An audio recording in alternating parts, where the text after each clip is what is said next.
Hi everyone, welcome back from spring break. I just wanted to give you a quick video reminder of some of the activities that we did before the break and what's coming this week. So as you recall, we use Power as our writing process, and in every module you do a couple of things with the P. You first pull apart a prompt so that you know what you're writing about, and then you pick information.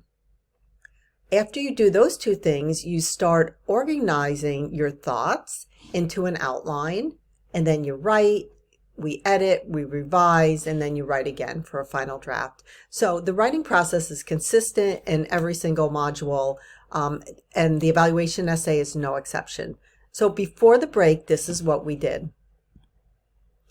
What I asked you to do was to pull apart the prompt, because you always want to make sure that you know exactly what the expectations are for the essay, so that you don't write this fabulous essay and realize that you missed some of it when you went ahead and drafted your few drafts. So first, remember, the first thing that I'm going to ask you to do is evaluate something. And the evaluation is up to you. You can evaluate a restaurant or a business. You can evaluate a product, like a cell phone, a car, a blender, or you can evaluate a service, right? A doctor's service, a cell phone service, or a website or a blog, although those are a little bit harder to do. Once you choose what you want to evaluate, you want to make sure that it's a subject that you feel confident about. So think about like your areas of expertise. If you are a MacBook user, an Apple lover, I wouldn't consider reviewing any Google products. Even though it might be fun to find out new information, it's better for this essay just to find something that you know a lot about and you'd like to know more about. You'll also want to choose a subject that's appropriate for an academic situation, and you're going to be writing a 5-paragraph essay that evaluated a service or a product. So remember, a lot of these expectations, there's more to it. So kind of think about the context of an academic essay. When I ask you to write an essay, you should be using MLA formatting. You should always have a works cited page. So the 5-paragraph essay is the academic essay, even though it comes in a few more paragraphs, a few less, that's the standard. But there's also these hidden expectations. So MLA formatting is certainly one. Building your paragraphs to mimic Tide is your second one. So I have you look at pull apart the prompt and to think about all the things that would be expected from a college student taking a first-year composition class. After you pull apart the prompt and you know what you're going to write about, I typically ask you to pick information. So normally the picking information helps you find quotes and information that will lend itself to your I's and your D's in your paragraphs. This time I asked you to do something different though. The articles that I gave you are not going to be the articles that you're writing about. These articles were really to help you practice classifying subjects that you're going to evaluate into different subcategories. And one of the examples I gave you was this McDonald's article. And I asked you to read through it and then find some judgment criteria. So when I'm looking at McDonald's and I'm going to go to visit, what judgment criteria should I look for? So for me, maybe I want to do senior pricing because I want to get the best deals for my money. Probably wouldn't apply to most of you guys, but it may apply to a few. So one of the judgment criteria is senior pricing for McDonald's. And what evidence was in the article that said there was senior pricing? Well, they said, look, there's 47-cent coffee and $2.99 egg McMuffins. So those are examples that senior discounts do exist at McDonald's. And the article goes on to talk about other things, and they go on to talk about the coffee brand, right? So the second judgment criteria would be their brands, the brand of food that they're bringing into the restaurant.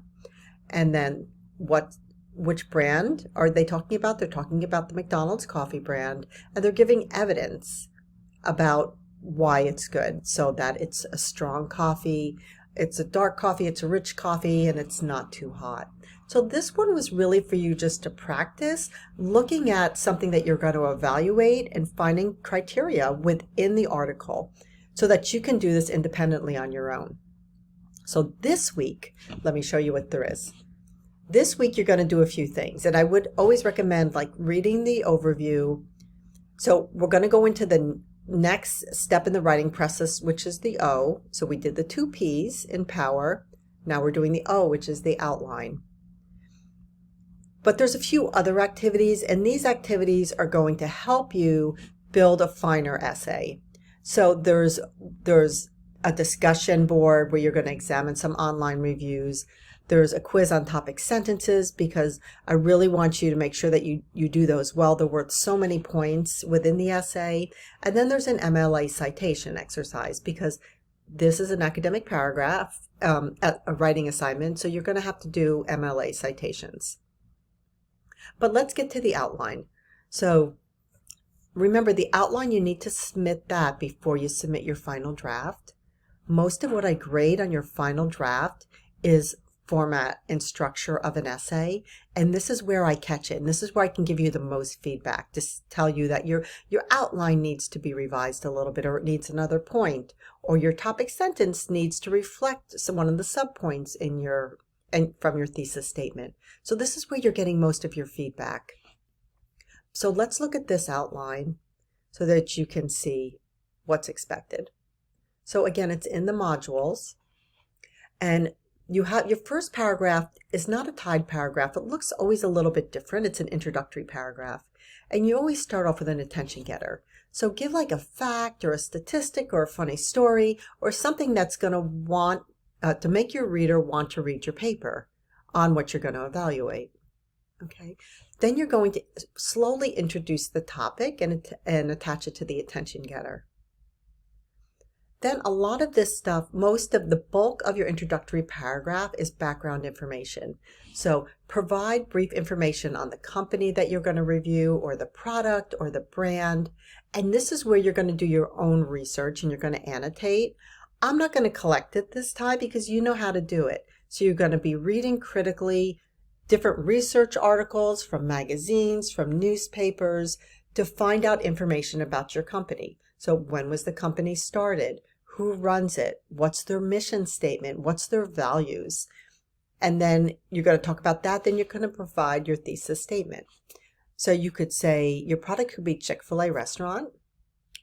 And then you're going to state your position. Is it going to be a good review, or is it going to be a bad review? So Chick-fil-A is an outstanding fast food restaurant because the quality of the food, the friendliness of the staff, and the efficiency of the drive-through. Those would be the 3 things that I would talk about if I were going to talk about Chick-fil-A. Once you have these established, these points, these subpoints, bounce right off the thesis and they form your body paragraphs. And you're going to start with your topic sentence, which looks like the beginning of your thesis statement. But you're only going to include 1 point and only talk about that 1 point in this body paragraph. Your second body paragraph is going to only talk about the second subpoint, and your third body paragraph is only going to talk about the third one. So remember, this is evidence. The I is evidence or information from the text, and the D is the detailed analysis. That typically comes from your head. So don't restate the quote. Don't restate the evidence. Explain the evidence. So if you say that Chick-fil-A has an efficient drive-through process, explain it. Tell us, what does it look like? How efficient are they? What's the experience like to go through the drive-through? So that's where you're building out your D's. So this is stuff from your head. So I usually comes from something you learned. D comes from your head. So you're going to make 3 of these body paragraphs and you're going to do a conclusion. So people always get stuck in the conclusion, and it really is the easiest part. So you can approach a conclusion a few ways. The simplest way is to do this. Say, here's what I said. Restate your thesis. Restate your main points. Or, depending on your subject, you can do something a little more sophisticated, and you would say, so what? So why did I review this product? What does it mean? How is it significant? And then you could do a now what. So this is really appropriate if you're using technologies. Like, what does the future hold for the Apple company? what new technologies are going to be integrated into the MacBook Air, if that's what you choose. So here's what I said. So what? Why does it matter? Now what? What's going to happen? So those are 3 ways that you can start building out your outline, your conclusion for your outline. So I hope that was helpful. Good luck. Again, this week you have a few things that are due. You have, come back to this for a second so that you can see it. You have the outline that's due. You have a discussion board. You have a quiz on topic sentences, and you have an assignment on MLA citations. So good luck. I gave you lots of different options to be able to help learn how to build a stronger academic essay. If you have any questions, I'm around. I have office hours Monday through Thursday from 9 to 10 o'clock in the morning. And of course, if those times don't work for you, just reach out and I'll be happy to meet you another time. So good luck with this. Good luck with your outline. It's due on Sunday. I'll give you tons of feedback so that you can revise accordingly. So good luck and welcome back from spring break.